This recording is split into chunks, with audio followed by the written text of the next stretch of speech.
ბავშვობიდან ყოველთვის ესე მქონდა ხოლმე როდის ჩამოვა ელისო ვირცალაძე თბილისში.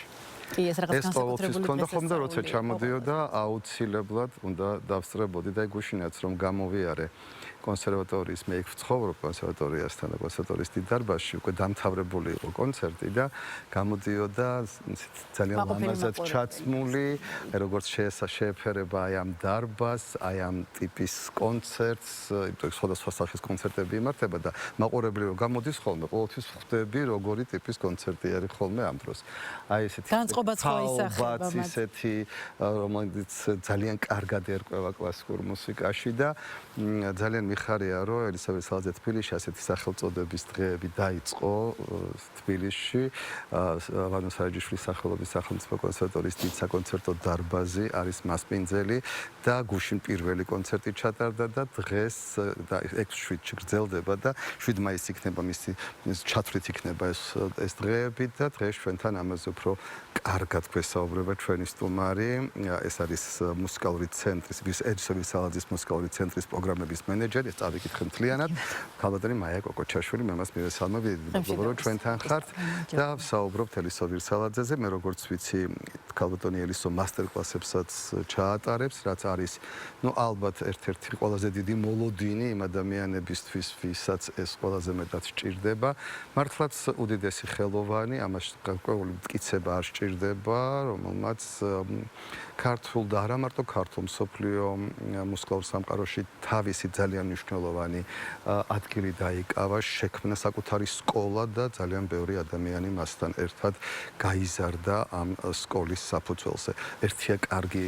შემსრულებელი, როცა ხარ და მეორე, როდესაც გაქვს სკოლა, როდესაც შენ ქმნი კიდე ძალიან მნიშვნელოვან მომავალს უქმნი ამ სასშემსრულებლო ხელოვნებას და ძალიან ალბათ ეს კიდე ცალკე ნიჭი და ცალკე თვისებაა. ყველა კარგი შემსრულებელი არ არის ხოლმე კარგი პედაგოგი, ასე ხდება ხოლმე ზოგადად ცხოვრებაში. ქალბატონი ელისო ამაშიც გამონაკლისია. კიდევ ერთხელ მოგესალმებით და გუშინ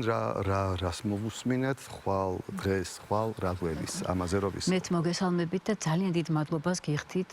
ყოველთვის მიწევს თქვენთან მოსვლა და ქალბატონ ელისოზე ლაპარაკი, რაც ძალიან დიდ ბედნიერებას მანიჭებს მე თვითონ. მე ამ მადლობას ასე ვთქვათ გავაგრძელებდი იმ მადლობებით ასევე რომ იმ ორგანიზაციების მიმართ რომლებიც ჩვენ გვაძლევენ საშუალებას რომ ეს არაჩვეულებრივი დღეები ასე ვთქვათ შედგეს ხოლმე თბილისშიც დელავშიც ასეთი გახლავთ ჩვენი მუდმივი ასე ვთქვათ ხელისშემწყობი კულტურის სამინისტრო თბილისის მერია და რას ეხლა უკვე მოგვემატა ჩვენ შემოქმედებითი საქართველოსთვისაც მართლა ძალიან დიდ მადლობას ვუხდი მე მათ იმიტომ რომ ეს არის მართლაც ძალიან ბედნიერი დღეები და ძალიან მნიშვნელოვანი დღეები ქართული კულტურისთვის და ნუ განსაკუთრებით რა თქმა უნდა მუსიკისთვის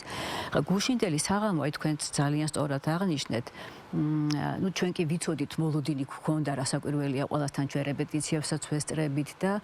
უფრო რეალურად ხვდებით აი რის წინაშე შეიძლება დადგეს ქართველი მსმენელი და გუშინ აი ძალიან ბევრმა ერთი და იგივე წინადადება მითხრა კონცერტის მერე რომ ეს არის ჟანგბადი ეს არის ჰაერი ჩვენთვის ვისთვისაც კლასიკური მუსიკა არის აი ძალიან მნიშვნელოვანი და სასიცოცხლო ასე ვთქვათ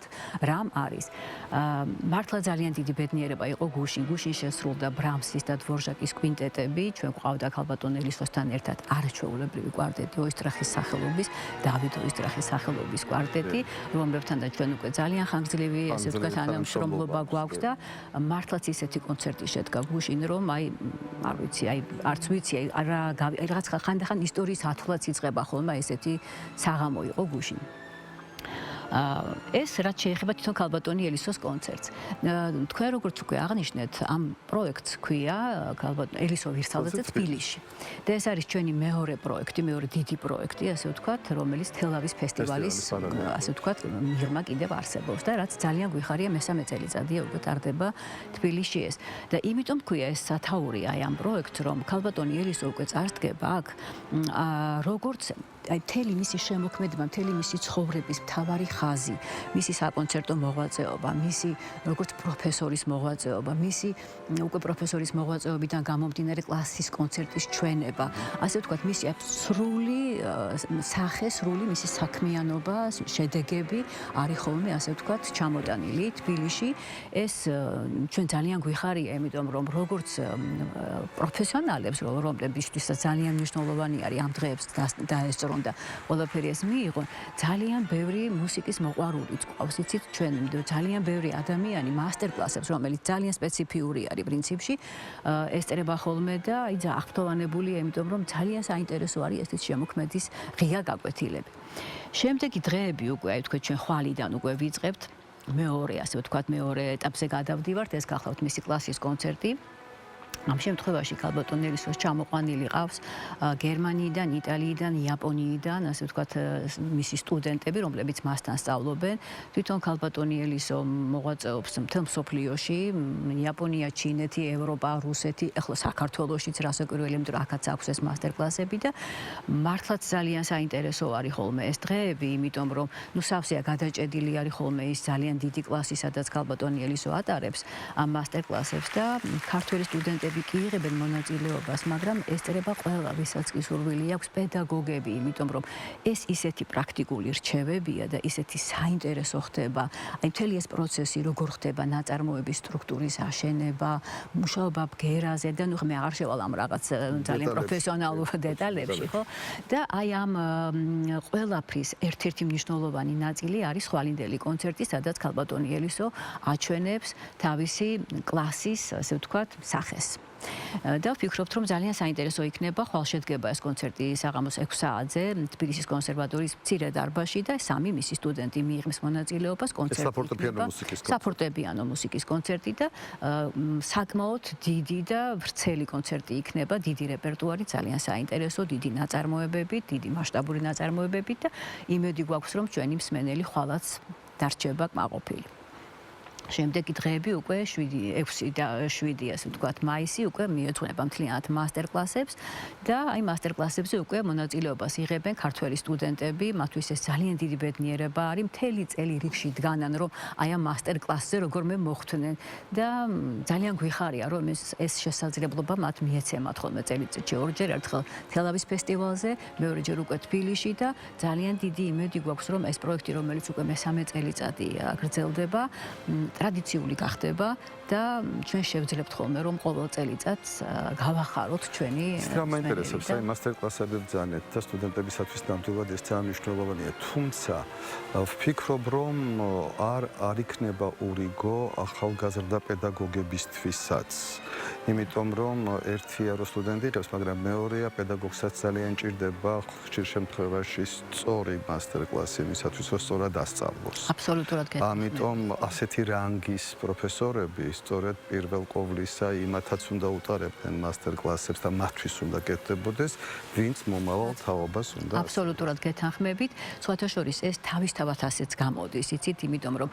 არა მარტო ახალგაზრდები არიან ამ მასტერკლასებზე და სტუდენტები, არამედ მათი პროფესორები, რა თქმა უნდა, თავიდან ბოლომდე არა მარტო თავის სტუდენტის ღია გაკვეთილს ესწრებიან, არამედ მთელ მასტერკლასებს საათობით ხედან. პროფესორებიც ესწრებიან. კი, რასაკვირველია პროფესორებიც ესწრებიან და რასაკვირველია თვითონაც ყველაფერს იწერენ, იცით, იმიტომ რომ მართლა ესეთი მნიშვნელოვანია ქალბატონი ელისო, მე ხშირად აღმინიშნავს, იცით, რომ იმის გარდა რომ არის მუსიკოსი არაჩვეულებრივი პიანისტი, მთელი ცხოვრება სცენაზე არის, ხო თან პროფესორია, მაგრამ პროფესორი, რომელიც თვითონ არის აქტიური შემსრულებელი, ეს კიდევ რაღაცა ძალიან ბევრ სხვა, ასე ვთქვათ, ნიუანს, დეტალს და ძალიან მნიშვნელოვან მხარეს მოიცავს, იმიტომ რომ ის არის პრაქტიკოსი პედაგოგი, ეს არ არის მხოლოდ ასე ვთქვათ, რაღაცა სკოლის წარმომადგენელი, რომელიც ძალიან სწორ რაღაცებს ეუბნება თავის სტუდენტებს, მაგრამ ეს არის ადამიანი, რომელიც სულ ასე ვთქვათ, აი ამ დროსთან ერთად თვითონაც პროგრესირებს, იზრდება, ვითარდება. ეს არის ძალიან დიდი რამ ახალგაზრდებისთვის და პედაგოგებისთვისაც, რომ ქალბატონი ელისო თან უკრავს სულ ესე იგი ჩვენ ძალიან ბევრჯერ მოგვისმენია რამოდენიმეჯერ მისი ნაწარმოები შესრულებული ჩვენს კონცერტებზე და აი ესე მე თვითონ მუსიკოსი ვარ და მე თვითონ ვფიქრობ ხოლმე რომ თითქოს პირველად ვისმენ ამ ნაწარმოებს ეს სწორედ იმას ნიშნავს რომ ისეთი რაღაცები აქვს აღმოჩენილი რაც მე რომ გადასცეს პედაგოგებს და მე იმ პედაგოგების სტუდენტებს არის ძალიან მნიშვნელოვანი რამ კიდევ ერთი რამ მინდა გითხრათ თქვენ ახსენეთ რომ ის აქტიურად კლავ საკონცერტო მოღვაწეობას ეწევა ჩვენთანაც ჩამოსულა ამჯერად როგორც მე ხვდები ის გარდა ამ კვარტეტისა ცალკე სოლო კონცერტს ასე ვთქვათ საფორტეპიანო კონცერტს არ გვაძლევს საერთოდ იცვლება თუ არა თქვენ აკვირდებით მის შემოქმედებას ის მრავალი წელიწადია სცენაზეა იცვლება თუ არა მისი საშემსრულებლო დამოკიდებულება ნაწარმოებების მიმართ, თვითონ ნაწარმოებების შერჩევა, ინტერპრეტაციაც კი, იმიტომ რომ მიუხედავად იმისა, რომ შეიძლება 40 წელიწადი უკრავდეს შოპენს ან თუნდაც ჩაიკოვსკის პირველ კონცერტს თუ რახმანინოვს და ასე შემდეგ, უზარმაზარია ქალბატონ ელისოს რეპერტუარი, ხო? ბრამს და ასე შემდეგ. აი იცვლება თუ არა სხვადასხვა დროს როგორ აკვირდებით თქვენ ინტერპრეტაცია დამოკიდებულება სხვადასხვანაირად უკრავთ? აი ძალიან საინტერესო კითხვა აიცით. საინტერესო არის ჩემთვის პირადად, იმიტომ რომ ქალბატონი ელისოს შემოქმედებას მე სანამ მასთან მუშაობას დავიწყებდი 17 წელია მე მასთან მუშაობ. აი ბავშვობიდან ვესწრებოდი. აი მართლაც ჯერ კიდევ რომ მარტო არ დავდიოდი ქუჩაში, მის კონცერტებს უკვე ვესწრებოდი მე. ნუ მაშინ ეს ძალიან სტიქიური იყო, არც მესმოდა არაფერი კარგად და რასაკვირველი ახლა უკვე როცა მასთან მუშაობ და თან მუსიკოსი ვარ, ამას ყველაფერს ძალიან დიდი ინტერესით ვაკვირდები. ქალბატონი ელისო, როგორც პიანისტი და როგორც მუსიკოსი ცნობილია თავისი აკადემიზმით. აი თითქოს, როდესაც ესე იგი მის შემოქმედებას მისდევ, უყურებ, უსმენ, თითქოს დიდი არაფერი არ იცვლება. და ასე ვთქვათ, ის რჩება ერთგული, აი თავის სკოლის, თავის კლასიკური, აკადემიური დამოკიდებულებების. და მინდა გითხრათ, აი ხა ვთქვი 2 წუთის წინ ზუსტად რომ ერთი და იგივე პროგრამაც კი ჯერჯერობით ძალიან დიდი რეპერტუარი აქვს მას. აი ძალიან დიდი საფორტეპიანო რეპერტუარი, მე მგონი არც კი არსებობს, ასე ვთქვათ, რომელსაც უკრავდეს, ხო. უბრალოდ არის რაღაცები, რაც მისთვის საინტერესო არის, ან ნაკლებად საინტერესოა. მაგრამ თქვენ რა კითხვაც დამისვით, ესე იგი მისი ყოველი გამოსვლა მიუხედავად იმისა, რომ ესე იგი თითქოს ფორმალურად ის რჩება, ასე ვთქვათ, აკადემიურ ჩარჩოში და არ გამოდის არასოდეს. იმდენად საინტერესო არის მისი ყოველი შესრულება და ინტერპრეტაცია ერთი და იგივე ნაწარმოებზე ვლაპარაკობ ახლა უკვე და ნუ დიდ რეპერტუარებზეც, ხო? რომ ესე იგი მე თვითონ როგორც მუსიკოსი გავკადნიერდები და უბრალოდ ვიტყვი, ახლა ესეც კითხვა დამისვით, რომ მისი მთავარი ღერძი მე ესე მგონია, რომ არის გაუთავებელი ჩაღრმავება და მიახლოვება იმ გენიალურთან, რასაც ჩვენ ეს კომპოზიტორები გვთავაზობენ. იმიტომ რომ ეს არის ამოუწურავი, რაღაცა უდიდესი მასშტაბის რაღაც დადებული ცოდნა კაცობრიობისთვის, რასაც ბახი ქმნის, შოპენი, შუბერტი, ბეთჰოვენი და ასე შემდეგ და ასე შემდეგ. მე ჩემი დამოკიდებულება ესეთი არის და ამიტომაც არის ქალბატონი ელისოს დაკვრა ასეთი საინტერესო, რომ ყოველთვის მოულოდნელი რაღაცა ხდება მიუხედავად თავისი აკადემიზმისა. ისეთ ნიუანსებს, ისეთ ბგერებს, ისეთ ფორმებს, ისეთ სტრუქტურას ეხები იქ იმ მომენტში, ეს ხო აბსოლუტურად ცოცხალი პროცესია, რაღაც გარკვეულ დროში იწყება და მთავრდება, რომ აი უბრალოდ არც ვიცით ხოლმე როგორ უნდა დავახასიათოთ ეს ყველაფერი, ეს ბედნიერება. და კიდევ ერთ ფინალისკენ მივდივართ და კიდევ ერთ თქვენ თქვით აკადემიზმი და ქალბატონი ელისოს ზოგადად მე ბევრი ინტერვიუ მაქვს მისი მოსმენილი, ამავე დროს ის საუბრობს და ძალიან საინტერესოდ საუბრობს მუსიკალურ ხელოვნებაზე, კლასიკურ მუსიკალურ ხელოვნებაზე. მე როგორც ვატყობ, აი ამ სწორედ იმიტომ რომ ის ძალიან ერთგული აკადემიზმისა და დღეს ცოტა მისთვის არის ერთგვარად ნუ მიუღებელია ყოველ შემთხვევაში ის არ იღებს ესე თავისუფლად, აი თავისუფალ დამოკიდებულებას თანამედროვე მუსიკოსებისა, იმიტომ რომ დღეს იცვლება საუკუნე და ძალიან ბევრი ცდილობს რომ პოპულარული გახადოს საკუთარი შემოქმედებაც და ძალიან ბევრი გარეგნული ეფექტის ხარჯზე, თუნდაც ტექნიკის ხარჯზე, მაგრამ ამ ტექნიკის სიღრმე ნაკლებად მოყვება, აი ერთგვარი ეპატაჟურობის თუ ეფექტურობის ხარჯზე ძალიან დიდ პოპულარობასაც იღებს. აი როგორ ხდება, აი თუნდაც ახალგაზრდა სტუდენტები, თუ ისინი ამ საუკუნის შვილები არიან, აი ეს ურთიერთობა სტუდენტებისა და მისი აი ამ ჩარჩოებში მოქცევა, აქცევს, ცდილობს, ხო რა ძალიან კონსერვატორია. არა, აი ნახეთ მე თანამედროვე მოთხოვნების სხვა სიტყვებს ხშირ შემთხვევაში, მათ შორის აბსოლუტურად გეთანხმებით იმაში, რაც თქვენ ახლა ჩამოაყალიბეთ, ესე მოკლედ, რაც ხდება საერთოდ დღევანდელ ქართულ კულტურაში, ქართული არის მსოფლიო კულტურაში და საერთოდ მუსიკაშიც რასაკვირველია. ქალბატონ ელისოს დამოკიდებულება აბსოლუტურად მყარი და გარკვეული არის, მაგრამ მე მინდა გითხრათ, რომ აი იმის გარდა რომ თვითონ ყავს აი უამრავი სტუდენტი და მოსწავლე, რომლებიც სულ გარს ეხვევიან მას, ეს ხო იმის მანიშნებელია, რომ ქალბატონი ელისოსთან ისინი კარგად არიან, კარგად ხსნობენ თავს, მათთვის საინტერესო არის და მე მინდა გითხრათ, რომ სხვადასხვა კონცერტებზე მე მქონია ბედნიერება და ვთქვათ, საზღვარგარეთაც ყოფილ ვარ მის კონცერტზე და საქართველოში თავისთავად, ხო, სხვადასხვა ქვეყნებიდან ჩამოდიან მისი სტუდენტები, რომ კონცერტს დაესწრონ. და მინდა გითხრათ ესეთი რამ, რომ ქალბატონი ელისოს ასეთი დამოკიდებულება, რომ რომელიც თავის შემოქმედების მიმართ აქვს და ამას ყველაფერს აჩვენებს და ჩვენთვის გასაგებია ეს რისი თქმა უნდა ქალბატონ ელისოს მე მგონია რომ ის აი თავის სტუდენტებში იმის გარდა რომ უდიდეს სკოლას და ცოდნას აძლევს ყველაზე მთავარს ჩემთვის ყოველ შემთხვევაში მე რასაც ხედავ აძლევს და თხოვს